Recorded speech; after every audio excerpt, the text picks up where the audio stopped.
వండిపోయే అందమంతా. ఏంటి ఏంటి మంచి హుషారుగా పాటలు పాడుతున్నారు. ఓసారి ఏం లేదే, మామూలే.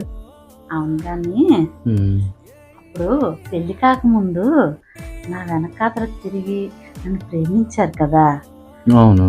ఆ తర్వాత మా అమ్మాళ్ళని ఒప్పించి మీ అమ్మాళ్ళని ఒప్పించి పట్టు మరీ పెళ్లి చేసుకున్నారు కదా. ఇంతకీ నాలో ఏం నచ్చిందండి మీకు? జ్యోతి, అప్పట్లో నీ వెనకాతలు తిరిగానంటే నువ్వు ఎంతో అనుకువగా, ఎంతో నెమ్మదిగా, ఎంతో సౌమ్యంగా, ఆ జాలి గుణం, ఆ పెద్దలంటే గౌరవం, ఇవన్నీ నాకు చాలా నచ్చాయి నీలోనే.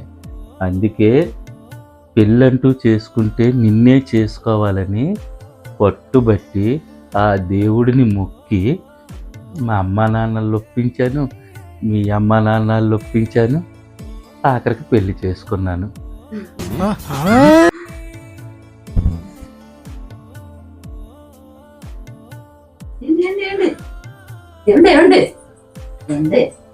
ఎందుకు ఎలా వెనకతలు పడతావు?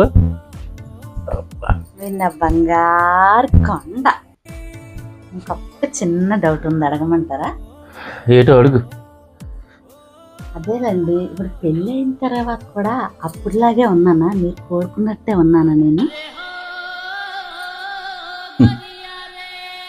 అంతా విధి ఆడిన వింత నాటకమే. అదంతా నా భ్రమని 2 నెలల్లో తేలిపోయింది.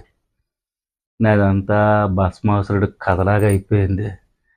ఆ శివుడిని కోరుకుంటాడు మీదన చెయ్యేసుకుంటే చచ్చిపోవాలని.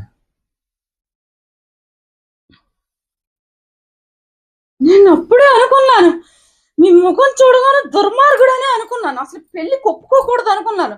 మీరు వెనకాతలు తిరిగి తిరిగి తిరిగి మా అమ్మ వాళ్ళని ఒప్పించారని చెప్పి ఒప్పుకున్నాను.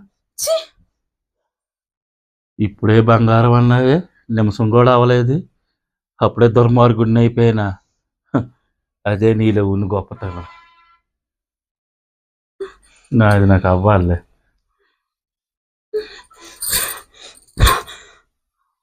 ఎందుకు ఏళ్ళు ఇరిపించుకుంటుంది ఇలాగా? ఎవరురా నువ్వు? ఇంత టాలెంటెడ్ ఉన్నావు.